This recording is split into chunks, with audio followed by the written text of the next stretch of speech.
everyone. Welcome to Lured Up, episode 37, a podcast where we take Pokemon GO way more seriously than we do ourselves.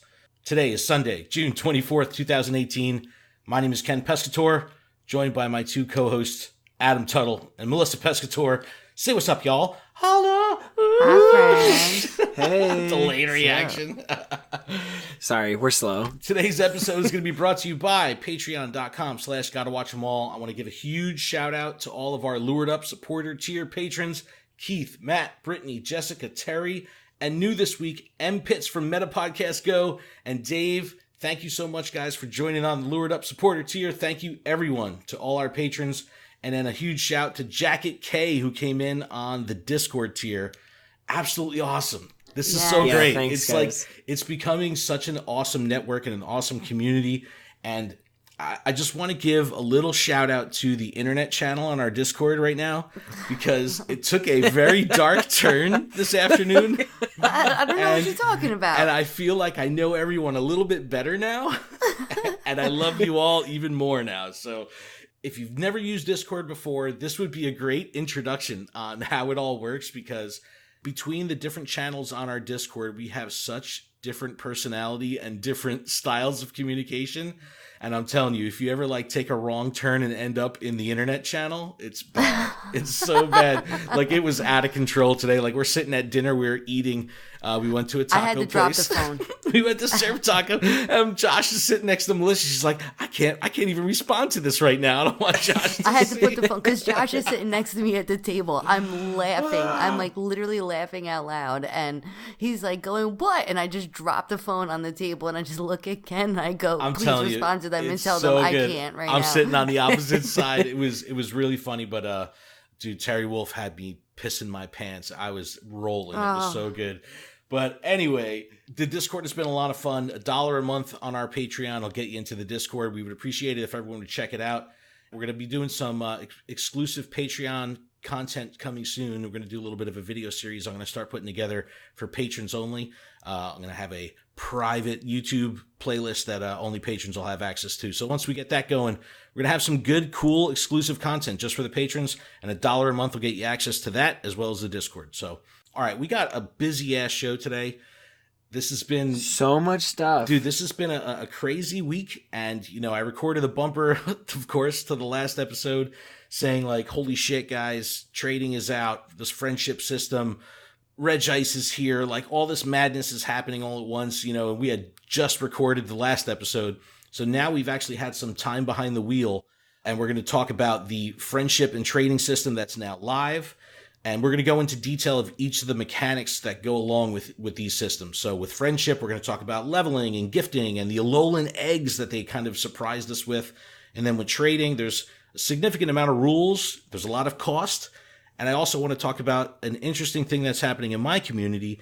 There's backlash about the trading, which is shocking to me. So I want to get into that discussion.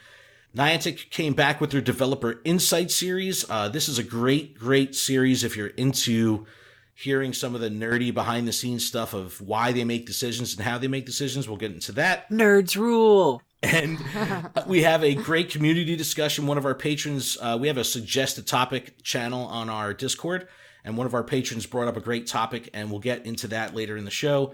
And then finally, we'll wrap up with a Regice raid guide and battle party. This is it's going to be a busy ass show, so let's get right to it. Adam, Melissa, how are your experiences with the trading and friendship and all that? This has been a wild ride this week. How's it been going? I'll start, I guess. I mean, it should be ladies first, but Ladies first. Come I on, guess but this I'll is be the girly. internet, so we're yeah, good. I'll be girly. So guys, I started with a bunch of friends. My entire Discord was like, "Hey, here's my friend code," and I'm like, I'm going to take the slow approach and make sure I get all my friends personally and make sure that I didn't really want to go past 20. And right now I'm at 23. But anybody on our Discord has my friend code. So well, they're fine. the chosen few. They're the special ones. You are Exactly. the chosen ones. And and my goal is to try to get enough people. I didn't want to overdo it, because I have enough people now where I can send specific gifts and I can make sure that everybody gets one every day, because that was my goal.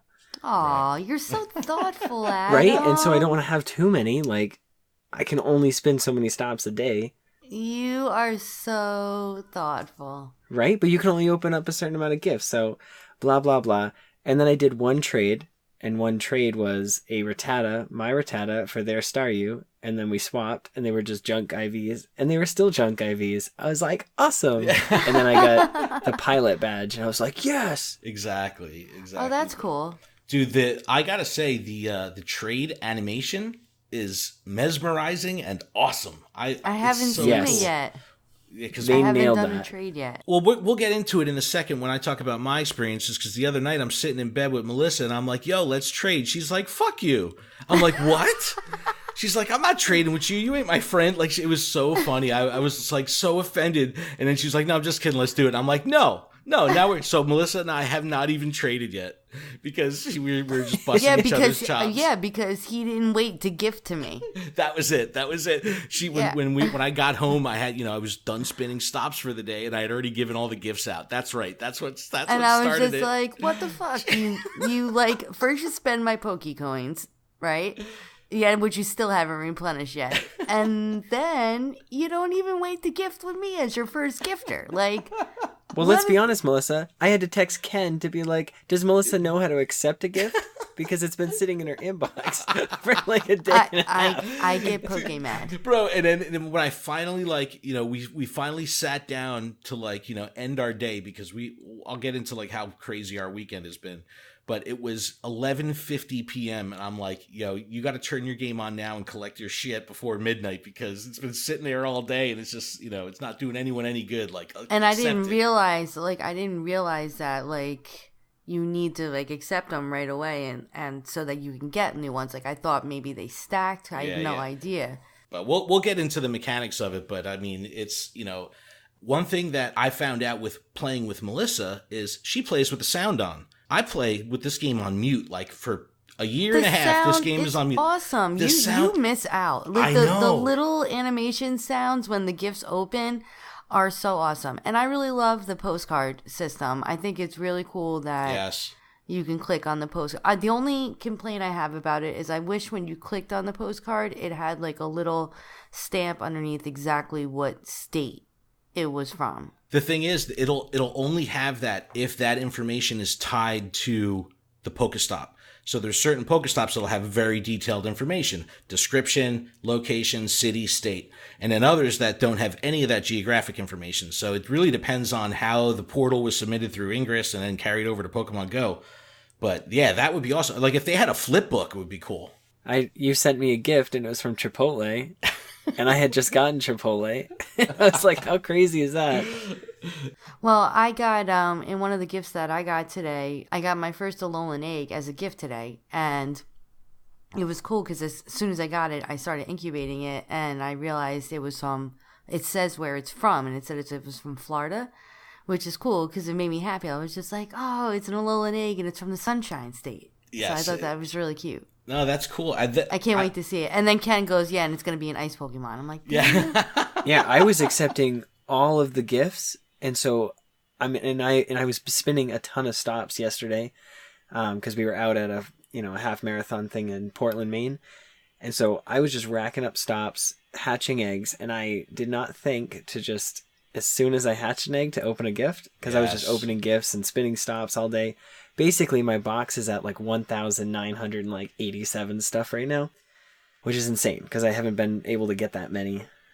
Well, yeah, it's completely shaken up the item meta, when it comes to managing your inventory. And you know what? Let's dig into friendship here. So this is the core of how all this is going to work. The friendship system is necessary for trading, for gifting, for all that. So there's a couple things to note with this friendship system. So you can have right now up to 200 friends. There is a 12-digit unique code that's assigned to your trainer that you can share, and you simply give that code to someone else. You your friend up, and you've now connected with that person. Now, every day, every calendar day, midnight to midnight, you can up your friendship level by 1 by doing a specific task, and that'll be gifting, which we'll talk about, doing a gym battle together or doing a raid battle together or a trade. And when you say up your level 1, you mean like by getting 1 heart? Well, the first heart to unlock, you just need to make 1 action. So the first action you do with a trainer, you'll see the first heart on that meter kind of fill out. And each of those levels are going to have a different category. So the 1-day reward is for good friends. So if you trade with someone or you send someone a gift and they open it, right away you're good friends. If you do that 7 times, you become great friends. 30 times, ultra friends. And 90 days worth, you become best friends. So this doesn't have to be in consecutive days, just has to be 90 unique actions done on 90 unique days. So once you do 1 action, you get your credit just like the stamp system, and then you can do other actions together. You could do 20 raids together, but you're still only getting that 1 level towards your friendship based on that first action that you take during the day.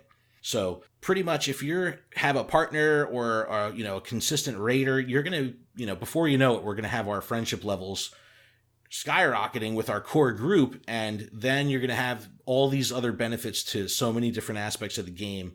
And that's where friendship kind of is going to, have its tendrils in a bunch of other mechanics throughout the game. Gifting is the way that the easiest way to make friends or to use your friend system, because I'm opposed to this, but there's like threads out there on Reddit, like mega threads with everyone's friends code. And you could just go and pluck 200 people out of the sky and become friends with them and start exchanging gifts. Now, I'm not into that. I think that's kind of cheesy. And it really makes more sense to either, obviously with our podcast community where these are people that I'm interacting with online. And then I want people that I'm interacting with in real life. So I want to be, selective with the amount of people. Like if anyone out there in podcast world wants to be my friend, message me and we'll be friends as long as we're going to be interacting and communicate. But I'm not into these, every YouTube comment on any Pokemon Go video right now is just friend codes. It's a little obnoxious. Well, you have a lot of young kids out there that are probably like, oh my God, I want as many friends as possible. And then you probably have a lot of people that are in rural areas that don't have access to a lot of Pokestops that need as many people as possible to increase their items. Well, that's where this system is really going to shine, because I've went from 1,500 items to 2,000 items like in the blink of an eye just from accepting gifts, because every time you accept a gift, it's going to be made up of what Pokemon Go Hub has dubbed packets of product, packets of in-game items. And Melissa sent me a gift and it had like 20 pineapples or something like that. And I was like, what? Really? Oh, and I liked how it shows that what the gift that you gave had. Yeah, like Adam accepted 3 items or something like that. Yeah, that's really cool. That is really cool. Well, I love the icons, just like the notifications. Like it adds so much more depth and realism to the game. The immersion has really stepped up with this whole thing. Yeah, like I know you're playing at that exact time because you just accepted it. So I'm like, oh, sweet. So you're right, there's a connection. And also, you click on it, you see their trainer profile, you see their buddy, you see their actual buddy nickname, which you've never been able to do before because, people were worried about like censorship. Like you could have, a ridiculous trainer name and everyone could see it as long as they're your friend. I guess they are opting in to be your friend, so that's how they could do that. But it's cool because you could see like distance walked and Pokemon caught and battles won. Like these are statistics that have been kind of hidden from us a little bit. So now we have access to that. And let me break down the gifting system. So there's 3 packets of items that could be in these gifts. So you can get potions, which you can get hyper or max potions. You can get revives, regular or max revives, and these would be 2 each. Pokeballs come in groups of 5, and you can get Poke Great or Ultra Balls.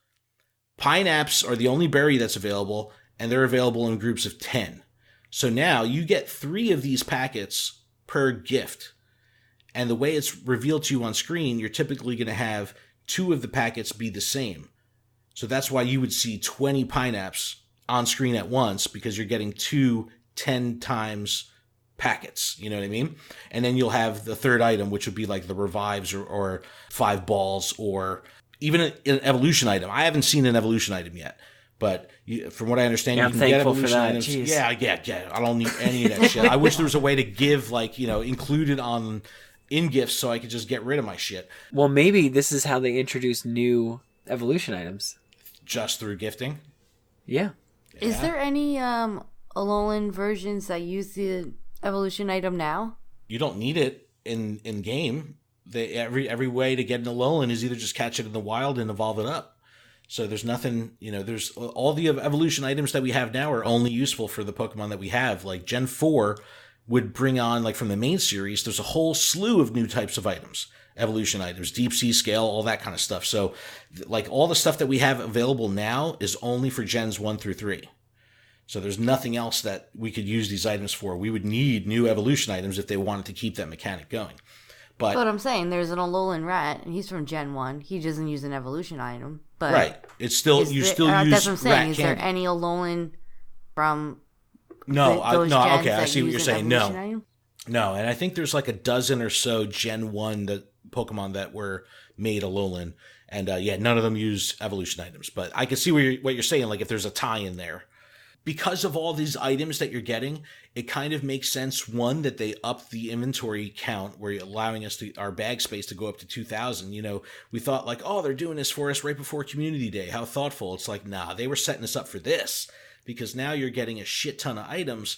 And I was like stressing out because I was not getting hyper potions at stops anymore. And it's like all of a sudden I'm back up to having like 80 hyper potions just from gifts.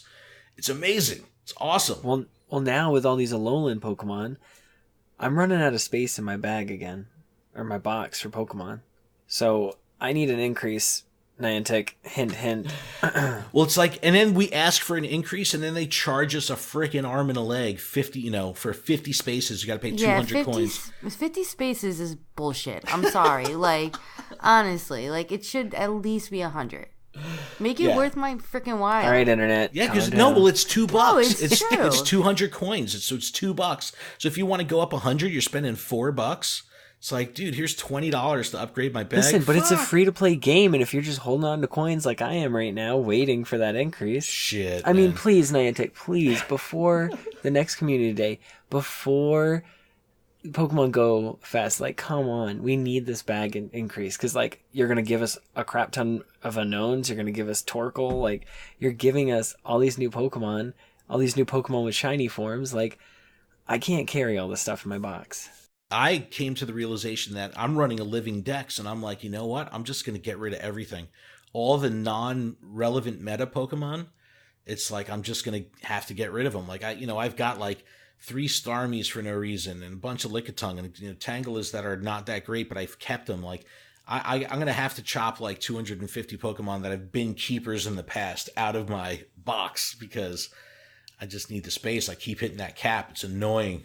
Anyway, you mentioned Alolan Eggs. So Alolan Eggs are a possible item. 7 kilometers. And they look freaking awesome. The colorway is really cool, but Adam, break down the Pokemon that you can get out of here. And the odd thing that Melissa touched on is they're Alolan, but we're seeing a lot of ice form, light ice variations here from Alolan. Yeah, so we've got the Alolan Sandshrew and Sandslash.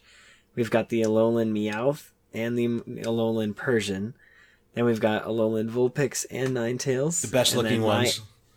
My absolute favorite is the Alolan Grimer and Muck. The Muck colorway on this is like... it's so cool. You have to... Like, this is like... You just put it in a gym because it's beautiful. And also, it's like it's animated, so the colors like kind of ooze from the top down. It moves, it rotates. So if you look at a screenshot, it's only going to look sort of cool. But if you actually see a video of it, you're like, oh, it looks so badass. No, it looks really cool. It looks really, really cool. It's amazing. Like, I saw it and immediately texted Ken, and I was like, where are people getting this? Because I've only seen screenshots of the Sandshrew, Sandslash, Meowth. Now we're getting Alolan Rattata for some reason. Yes, it's just random in the wild. A group of people. I was at work today. A group of people pulled out their phones, and like, I didn't know what they were doing, but they were like, "Oh, did you catch that because you saw it on my screen?" or blah blah blah. And I'm like, "Wait, you caught what?" So I got all excited. So I whip open my phone, and all the Pokemon are it's just junk fodder Pokemon. There's a bunch of regular Rattatas, but in the corner, like way far away, is like one little tiny Alolan Rattata, and I'm like, Okay. Yeah. Okay. Well, and it's getting people excited about the game. Hell yeah. Well, Alolan Executor is back too, and I haven't seen one, but people are catching them in the wild. I think Terry Wolf in our Discord was like, the long necks are back, like he saw one. So I haven't seen him again. That makes me happy because I really didn't get too many of those when they came around. Our son Josh didn't get one, so he's excited now too. But I thought they were doing something with the rainbow, so like this is kind of like, it's weird for me. Yeah, dude, they've kind of dropped, let the rainbow kind of fizzle out. Like someone actually tagged us on Twitter today, and we're like, hey, we got a rainbow in game, but I haven't seen one. It's been rainy and all that stuff here, and it's just like, again, it's just like an aesthetic thing, which is still cool, but they could have done something with that. But well, maybe it's just an aesthetic thing for right now. For now, right? Or like even like an incense. It acts like an incense, but for Alolan Pokemon, it just is a rainbow. Oh, that'd be kind of cool. Oh, then it can have like a rainbow swirly when they spawn. That'd be sweet. Yeah. But all right, man, missed opportunity. But aren't there a lot more Alolan Pokemon than just those? Alolan or those Raichu, are just the only ones that are in the Geodude. Yeah, there's Marowak, Geodude, Geodude, but those and are the Diglett. only ones that are in the egg. Yes, the egg is Sandshrew, Sandslash, Meowth, Persian, Vulpix, Ninetales, Grimer, and Muck. So it's those, and then you have the rat in the wild and Executor in the wild. So, and then we're still missing Marowak, Raichu, and Diglett, Dugtrio line. Well, the Diglett, Dugtrio, well, that's what I'm saying. Diglett and Geodude line is going to be at GoFest. And the thing with Marowak is there's no Alolan Cubone, so it's hard to figure out how they're going to do that. And the same thing with Raichu. So there's no Alolan Pikachu, there's only Alolan Raichu. So they're going to have to, get creative, and maybe they'll rotate the Alolan Eggs or something like that. That might be kind of cool. But that's kind of the core mechanics of friendship. And like I said, you got one opportunity a day to increase your friendship with someone. So if you send someone a gift at 11:59 p.m., both of you will have the benefit of that. You're going to both be able to send the gift, your friendship goes up, they accept a gift and open it, their friendship goes up. So if there's two actions that you're doing in a day and you can save one, like save a gift to the next day, wait, just like you would do with a research stamp.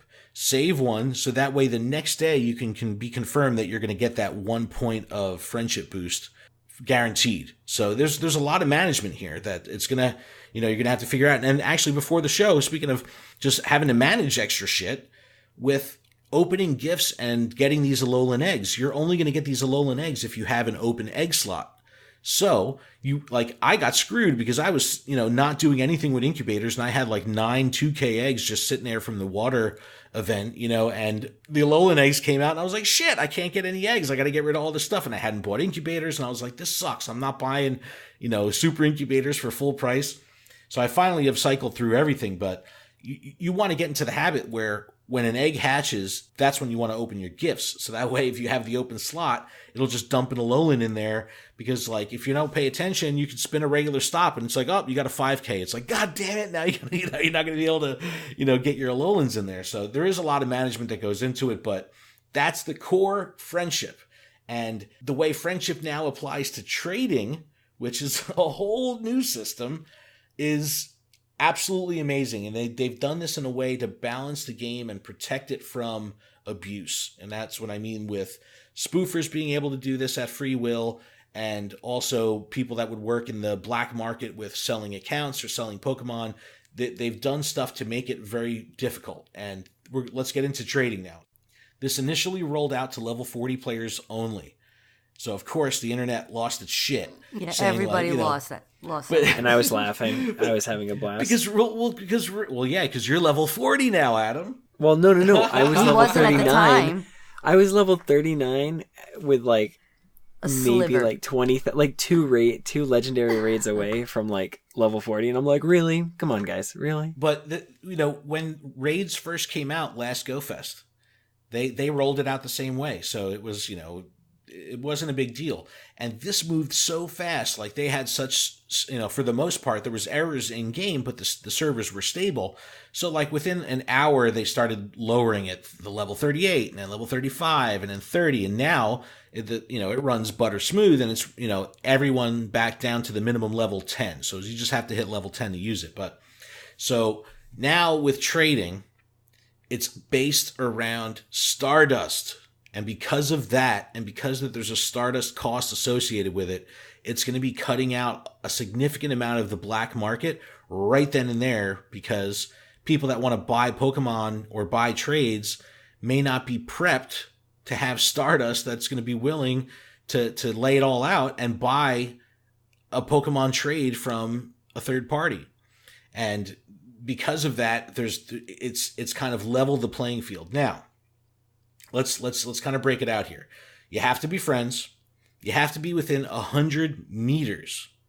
So you don't necessarily have to be next to the person, which is kind of cool, because if you're attending like an event like Go Fest or something like that, you don't necessarily have to even see the person eye to eye. You could just call them and be like, hey, where are you?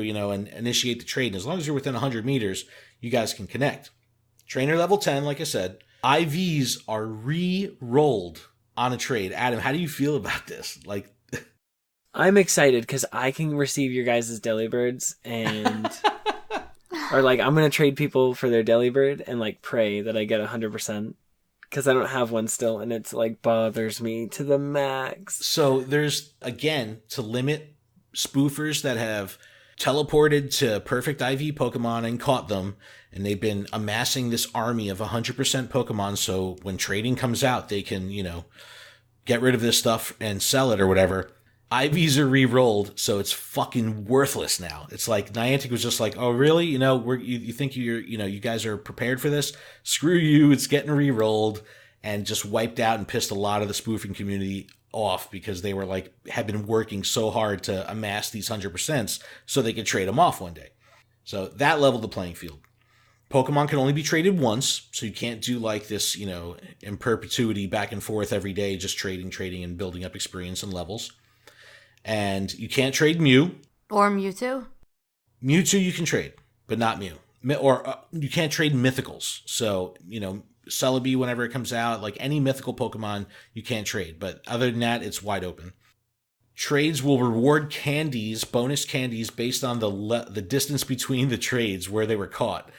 And if you're over 100 kilometers, like the highest level is 100 kilometers, you get 3 bonus candy. It's like, why even have this? If you're just gonna make like the top level, you get 3 bonus candy. It's like, really? You couldn't have made that 10 or 20? But these Pokemon that you trade will count towards your medals. So if someone has a big Magikarp, you can trade it to me and it'll count towards my Fisherman medal. Or if you have, like a tiny Rattata, it'll count towards youngster Joey on the person that receives it. Oh, so, that's cool. Yeah. So like you can really maximize, like if you've got, someone that you're always with and you can go through their Pokemon and look for Pokemon that weigh a certain amount, like you could really maximize this and reinforce your medals. And it's like, I've been sitting on this Fisherman medal forever. Like it's killing me how long it's taken me to get it. So I'm going to start, trading with my, I was going to say trading with my son. He can't trade. The trading system, the whole friendship system is not available to players under 13. So he's so mad. So he's on a child Pokemon Trainer Club account.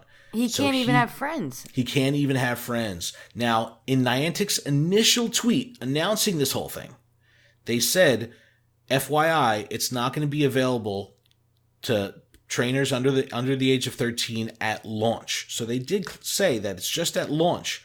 But now I've read other stuff saying that's kind of leaning towards like this may never happen, which is going to kill me because I've been looking forward to being able to trade with him like so much.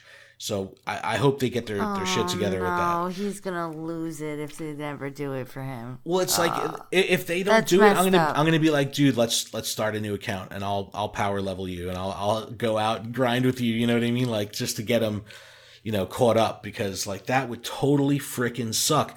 And because it's a Pokemon Trainer Club account, they're like the way they vet their child accounts, and it is like locked down. So even if he were to hit 13, I'd probably have to jump through like 100 hoops to unlock his account from a child account to a normal adult account. So total bummer there. Total freaking bummer there. Anyway, they break out trades by regular and regional, which are standard trades, and shiny and legendary, which are special trades. So there's different costs. When the press conference happened and they talked about this whole thing, they showed on screen legendaries being traded, and it cost 1 million Stardust. And everyone was like, get the hell out of here. Like, really? 1 million Stardust? So at the good friend level, like you just met someone one day, you sent them a gift, you're good friends, and you try to trade a legendary Pokemon or a shiny Pokemon that's not already in your inventory, in your Pokedex, it will cost 1 million Stardust. Don't do that. I can't imagine anyone doing that. Like Adam, like when was the last time you had 1 million Stardust to blow? I honestly don't remember, and I honestly don't know if I've had 800,000 recently. You know what I mean? Which is the cost at the next tier for great friends. But then listen to this: once you're at the ultra friend level, which is the 30-day mark, it goes down to 80,000 for a new shiny or legendary Pokedex entry. That's reasonable. Very reasonable. And then when you get down to best friends, it's a 96% discount from good friends. 40,000 for a brand new Pokemon. So like if I have an extra shiny that someone does not have, they may have the Pokemon, but not the shiny version. So it counts as a new entry as far as trading is concerned. It'll only cost 40,000 once we're best friends.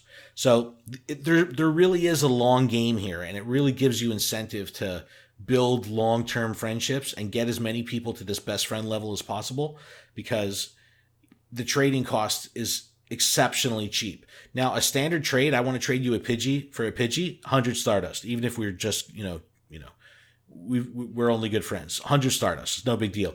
Best friends, it'll cost 4 Stardust to go like Pidgey to Pidgey. So there's a really nice chart that I'll link to in the description that GoHub put together. In this infographic, it breaks out each friendship level, what the trading discount would be, and how much it would cost to either do a regular or regional trade or a shiny and legendary trade that you have in your Pokedex or not. It's a real nice chart. And then friendship as it applies to battling. Get this shit. This is huge here. If you play in a raid with someone that's a friend of yours, one, when you're in the lobby, they're going to kind of glow with this like Super Saiyan kind of really cool effect that around them when they're, you see everyone lined up in the lobby. But if you're good friends, you get a 3% damage bonus each. So you're both going to get 3% damage. If you're in a room with 20 people and everyone's friends, that's huge right off the bat. Everyone getting an extra 3%. But listen to this. Best friends, 10% damage bonus. This is going to be an absolute game changer, because you're going to now be able to have, 3 or 4 person raids become 2 or 3 person raids. This is going to completely shake up the meta in 90 days from now when people are, getting this 10% bonus. And you get extra balls, and you get XP bonuses. You get 100,000 XP, 200,000 with a lucky egg, just for hitting best friends with someone. If you have people on your list that you know that you're consistently giving gifts to every day, and you're about to hit that best friend level, you throw that freaking lucky egg on. Holy shit, 200,000 right away. It's insane. It's all in this infographic. I'll link to it in the description. I mean, this is, again, I know this is hard to kind of talk about this stuff in a non-visual medium, but it really breaks it down, and it's a real easy to digest format here in this infographic. So I'll link to it. Well, think about all this extra experience and stuff. So you think like the way they were prepping us for all these items, they're prepping us for a level increase? It has to. It has to come. It has to come soon. And that's a really good point. We were talking about that in Discord a bit, because I think Trainer Tips did the math. And if you had a brand new account, right, and you right away got 200 friends, and you started leveling your friendship with all 200 of those friends, you can earn 64 million XP. That's, level 40 times 3 with some extra on the side, just from adding 200 best friends, not doing anything else. So it's like the amount of XP that it just kind of shows that Stardust really is the important currency in this game, not XP. It has nothing to do with XP anymore because there's just so much XP floating around that the level cap has to come and the distance between levels has to be significant. Melissa, how you leveling? How you doing with the levels? I'm still at level 35, bro. I'm still halfway through 35. Yes. Well, maybe you can get a best friend. I am the casual gamer, the ultimate casual lazy gamer. Well, she's the most hardcore casual player I know. I think she's the only hardcore casual player. Like I didn't play. I don't think I even turned on the game yesterday. Fucking blasphemy. No wonder why I was freaking out about the gift. Well, that's what I'm saying. Well, it wasn't until 11:50 p.m. that you turned the game on for the first time. That's why I was like, accept your freaking gifts. Oh. All right, but this kind of rolls into the next thing I want to talk about, developer insights and how they're talking about how they made this entire system. But let's talk about what this is doing in terms of balance to the game, the limitations of the systems, and how they've kind of made this system be its own grand equalizer when it comes to spoofers and black market. And Adam, I wanted to know if on your community or in your groups, if you've heard any backlash from this system, because in my group, we've got a bunch of people that I don't even know how to explain it. Like they're really sour on the thought of trading in the game and the way it works because now there's no incentive. Like it just seems like nothing matters. That's the sentiment I get from a lot of these guys that are just saying like, I don't know, I just doesn't have the spark anymore because now it doesn't, your hard work doesn't mean shit. You could just trade it for someone if you have the Stardust.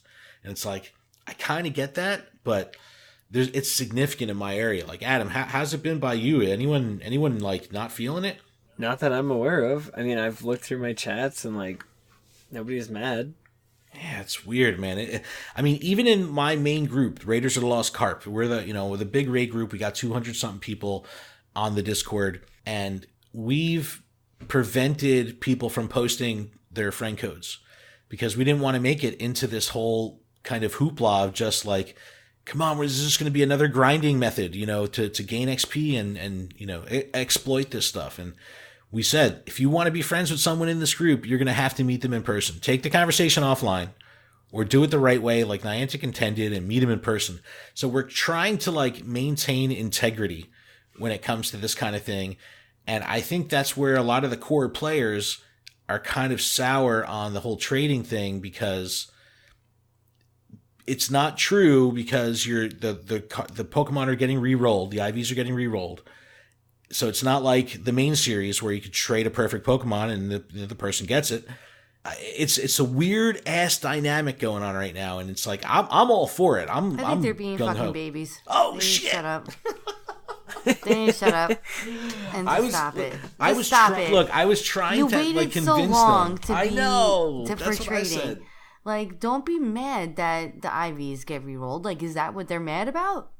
Not just that. It's just that. Well, that's a countermeasure for spoofers. I know, but like you were saying, for like anybody that got like a million level perfect whatever. That's why I don't care about the re-rolling. Like honestly, I would only. I love it. Here I am freaking out about Delibird. Just send me all your Delibirds because there's a chance. All the shitty legendaries that I have now have potential value to somebody. Because, yeah, exactly. Like, I'm not, for people like me who just want the Pokemon because I want the Pokemon. Like, I don't really give a shit about fucking IVs half the time. Like, yeah, but if I have a 73% Moltres that I would never use, and then I could trade that and someone can get a better Pokemon out of it, great. I'm not going to use the freaking thing.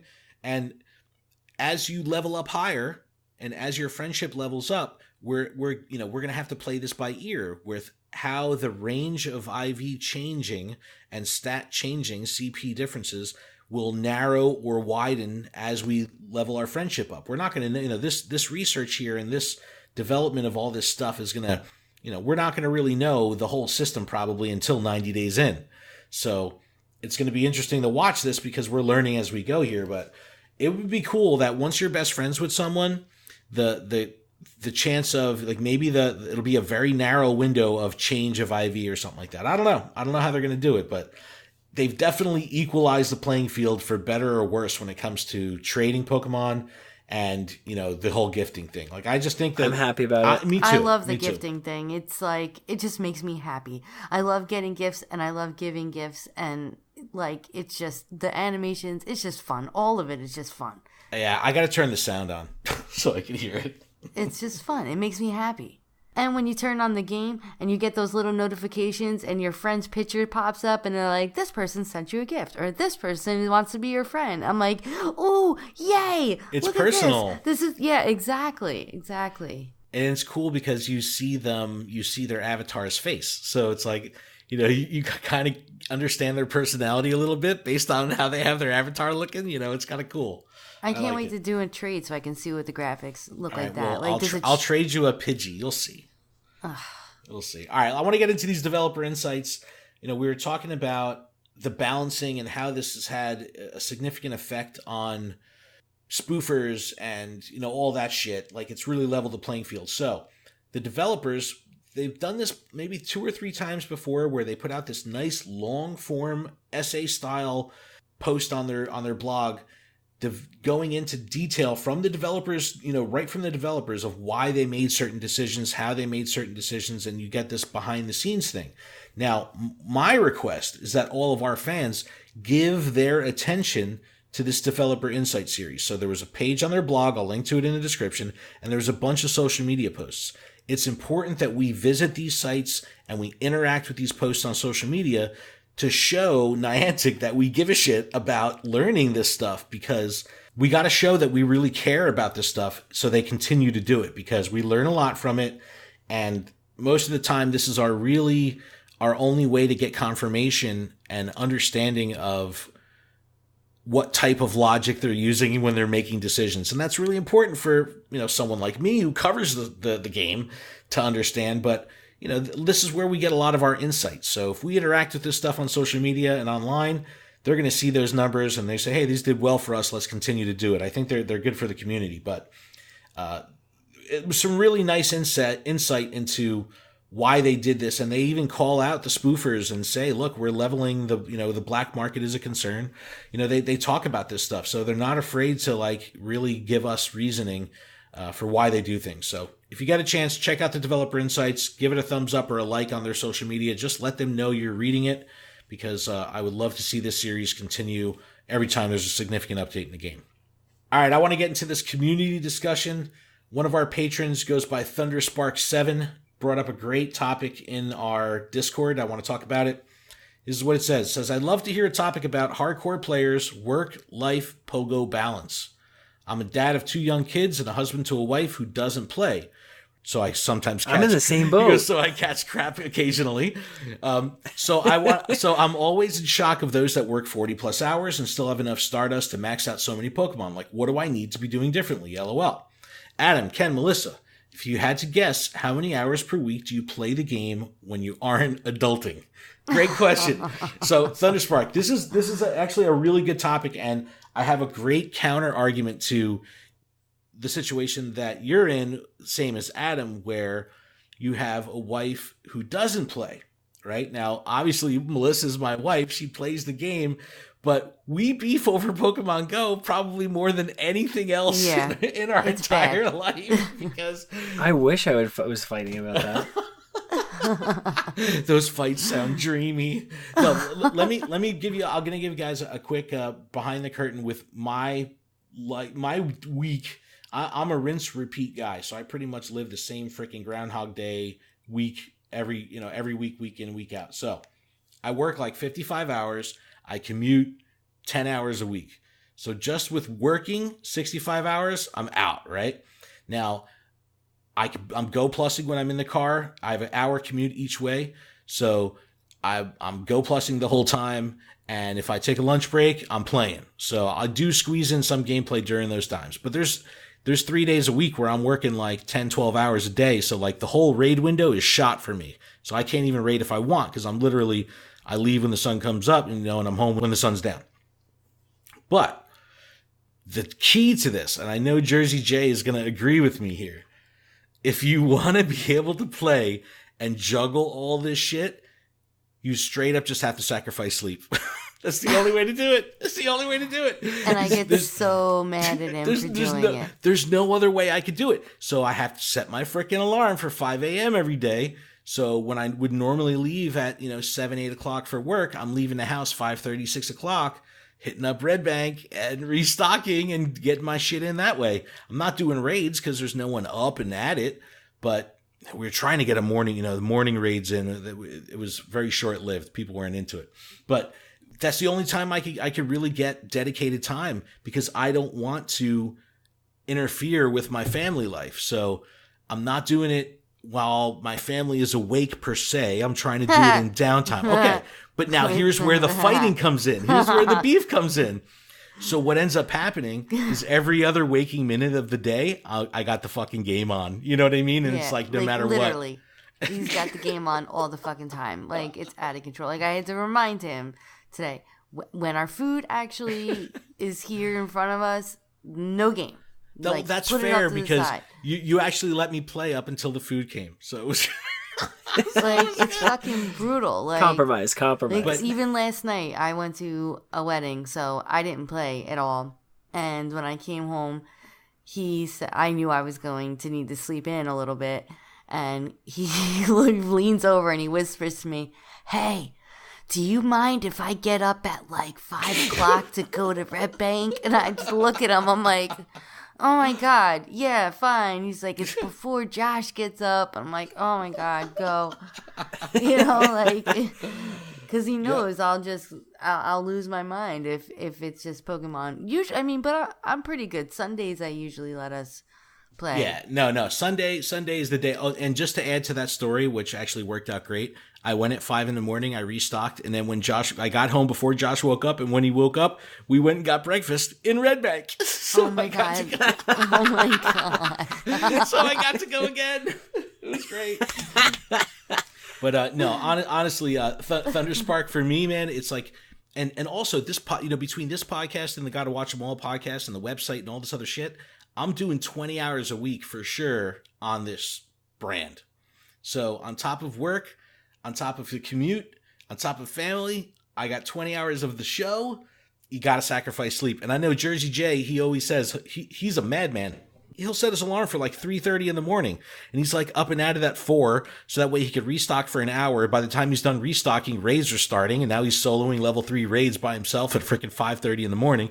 It's like, you got to sacrifice sleep. You got to sacrifice sleep. Adam, I don't know how this kind of ties into your world, because again, just like Thunderspark, your better half doesn't play. No, not at all. I mean, it's tough because we try to do things as a family, and I'm like, all right, well, as long as I have the Go Plus and I'm Go Plussing like the entire time, I'm good with that. Like, we went up to Portland, like I was saying, for the her half marathon or whatever, and I had the Go Plus the entire day, and that's just what I was doing. I mean, I even saw a Lunatone on my nearby at the beginning, like right before the race was going to start, and it's like, I can visually see where I need to go, but it's probably we would miss her starting, and I was like, I'm not going to sacrifice that. So, I didn't catch the Lunatone.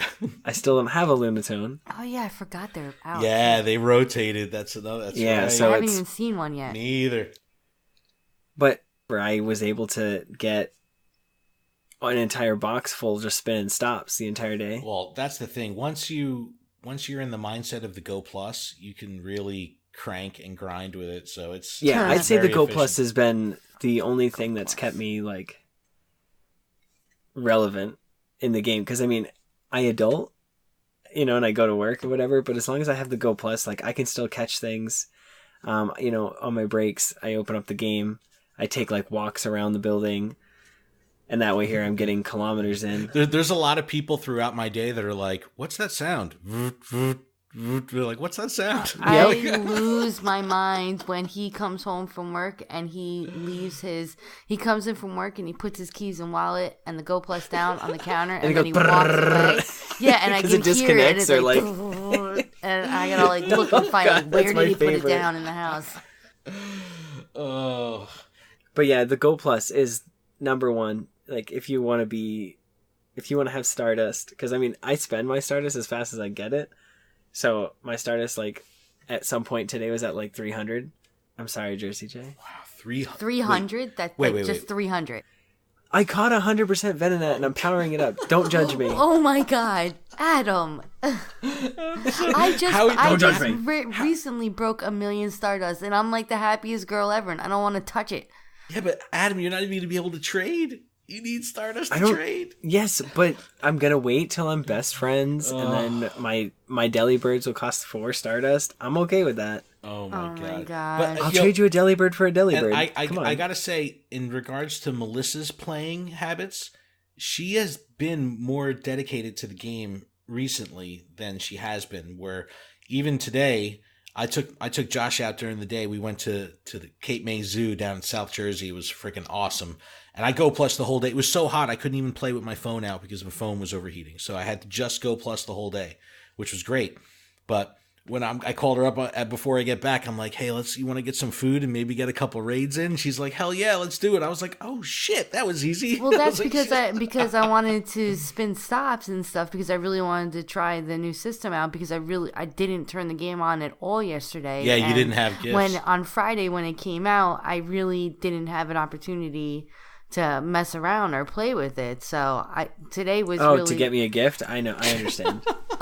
See, I'm like, well, if I'm not best friends with you, well, that's what I said to Ken. 90 days, you might be off my friends list.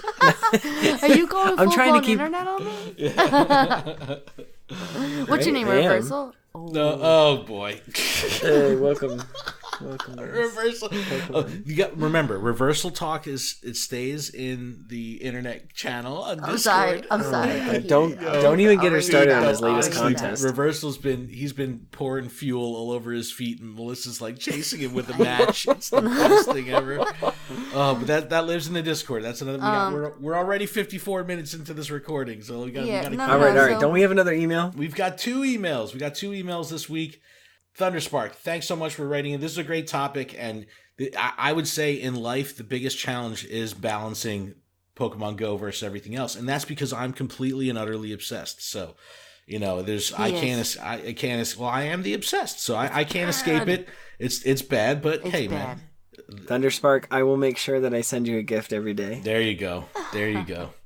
But great question, great conversation, and we want to hear other suggestions for topics. Email us info@luredup.com. If you're a patron, we have that specific channel in there for you to suggest a topic, just like Thunderspark7 did. Thanks so much. Great topic, great conversation. Really liked it. All right, we did get 2 emails. I'll run through them really quick, and they're not even questions as much as they are just kind of cool, chill communication, and I really like this style of communicating with our community because I just get to know you guys. So it's really, really cool. So we got an email from Jennifer G from Phoenix, Arizona. She says, Ken, Adam, Melissa, listening to the newest episode, number 35, I want to brag a little on my shinies. She has 11. Shiny Dragonite, Mareep, Ampharos, Bulbasaur, Ivysaur, Charmander, Larvitar, Tyranitar, all from Community Days. Love Disc, Aeron, and Magikarp. The last 3 were random parking lot catches, which is awesome.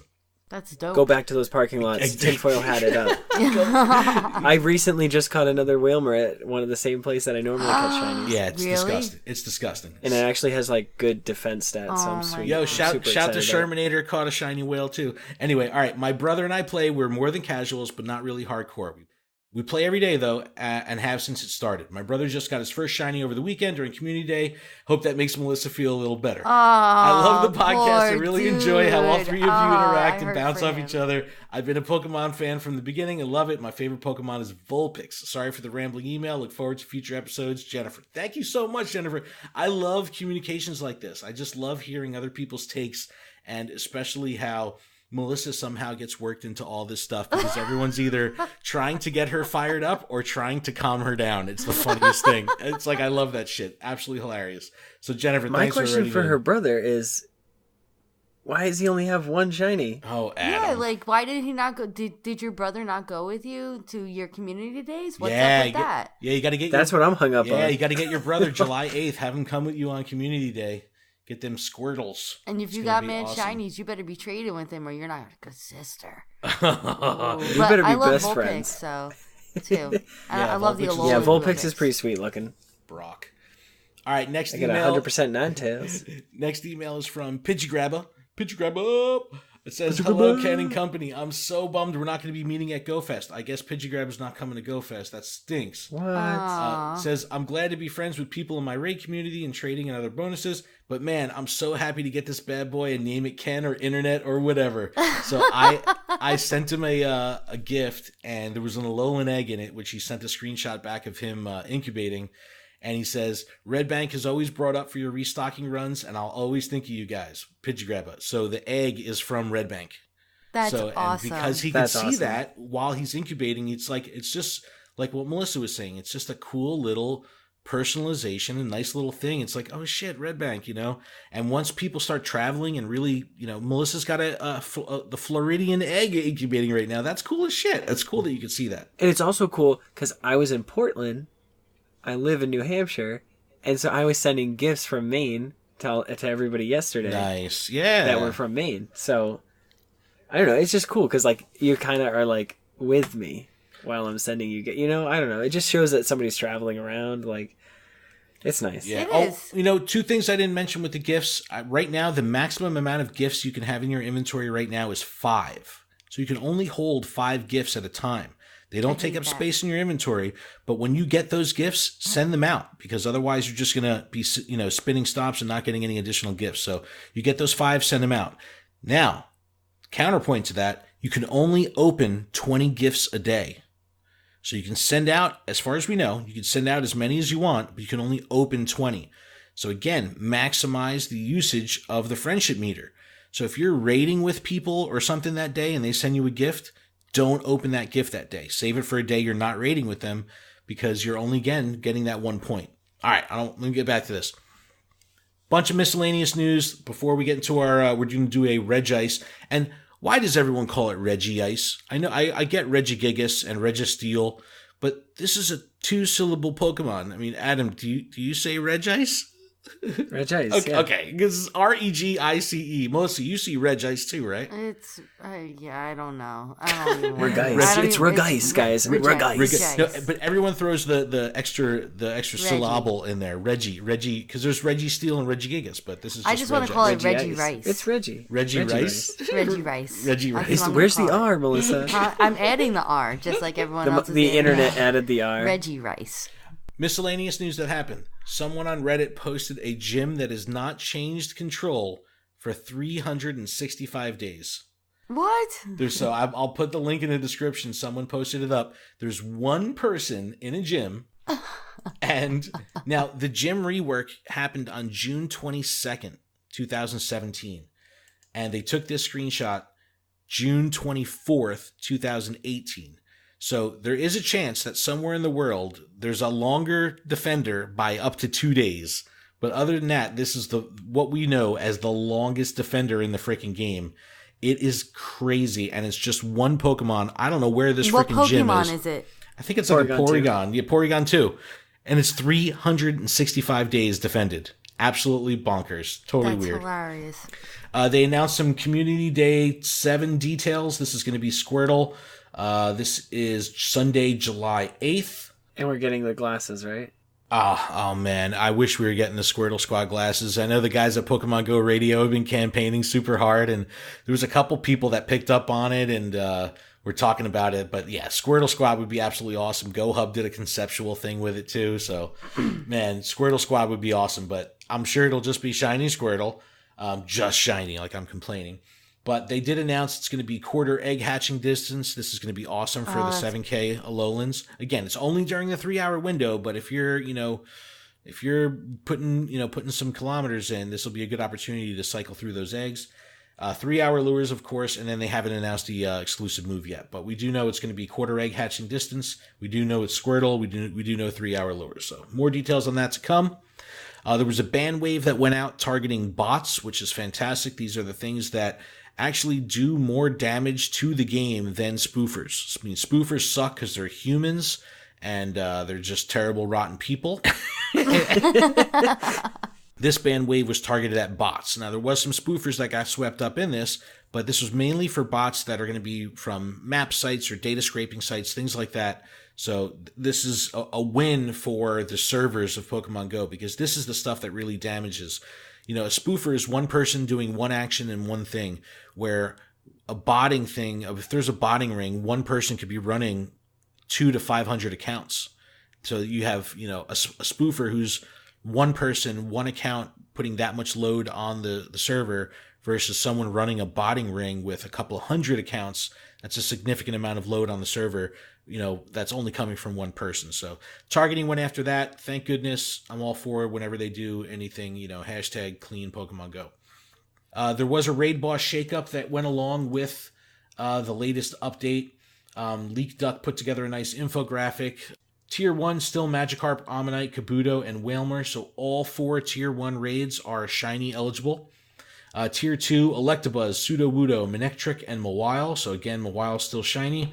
And Tier 3, Machamp, Onix, Jolteon, and Aerodactyl. Aerodactyl is back at Tier 3, which is awesome, so now we have a shiny chance there.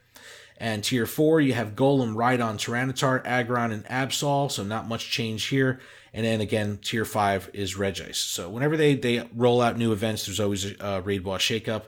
This one's kind of cool because it puts a focus on, some new Tier 2 and 3, which are soloable, so it's always fun. And then finally, there was the 16th EX Raid Pass distribution went out this past week. It's definitely confirmed that they are using level 13 S2 cells.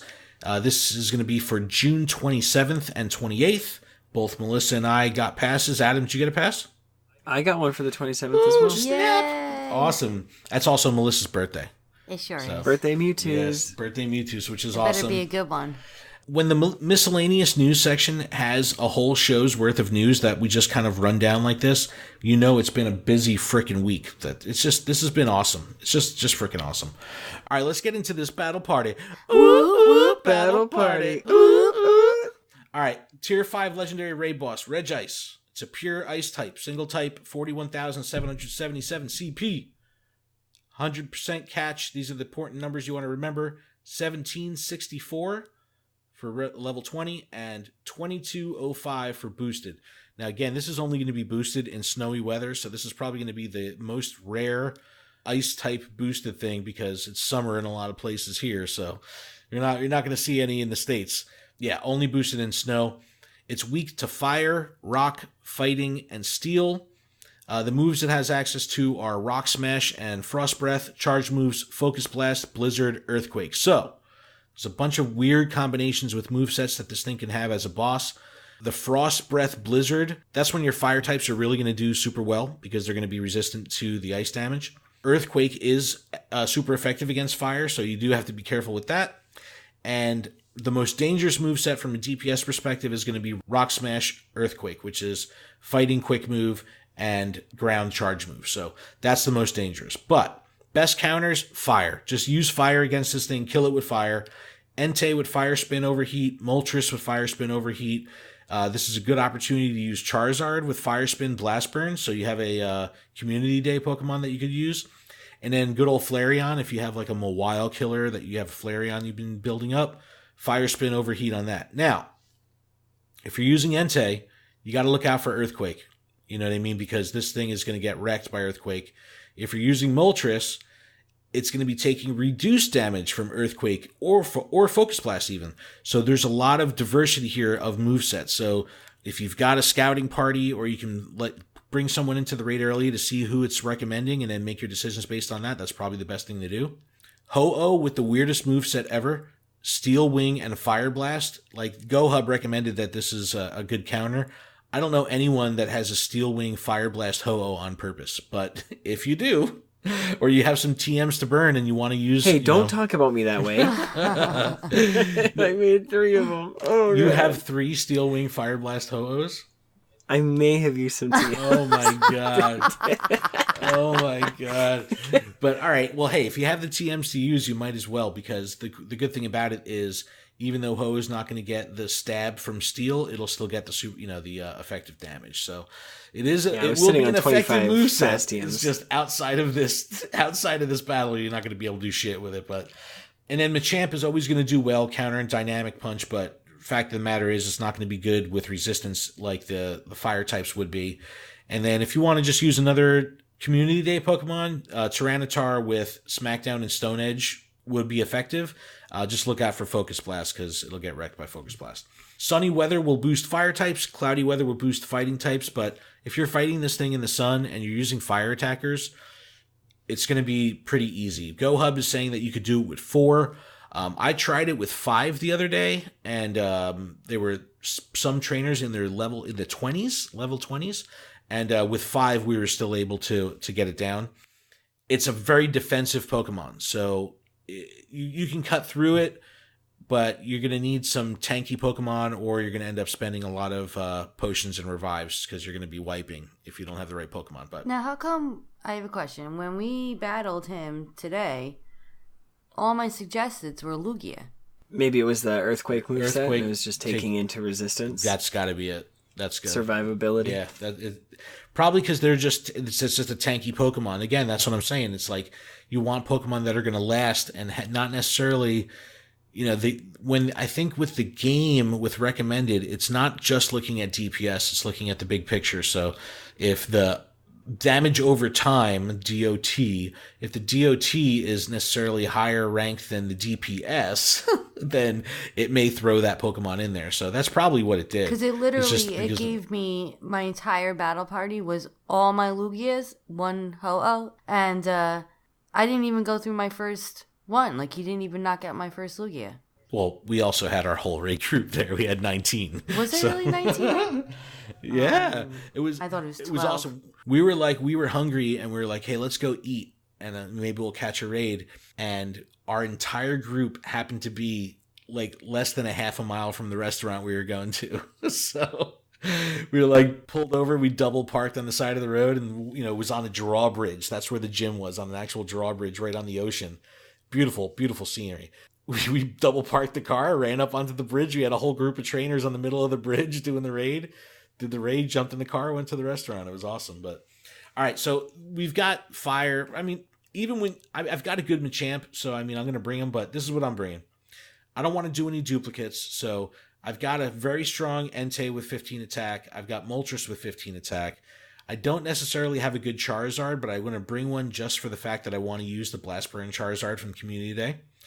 I've got I think it's like a 93% Flareon, but it has perfect attack. I'll bring that. I have 100% Machamp. I want to use a SmackDown Stone Edge Tyranitar from Community Day as well. So I'm going to bring Entei, Moltres, Charizard, Flareon, Machamp, Tyranitar. And I will be bringing 3 Ho-Oh, 1 Shiny, and 1 Machamp, and 2 Flareons. And Melissa's going to bring 6 Snorlax. I swear to God, that's exactly what I was going to say. I'm going to bring 6 Snorlax. I'm gonna bring the recommended. I hate you so much. I'm gonna bring slack 5 and say Lugia and 1 Ho-Oh. It's probably a Steel Wing Fire Blast Ho-Oh. Hey, that's the best one, right? Oh my God. Oh, that's what I'm bringing. So fitting. So fitting. Jerk off.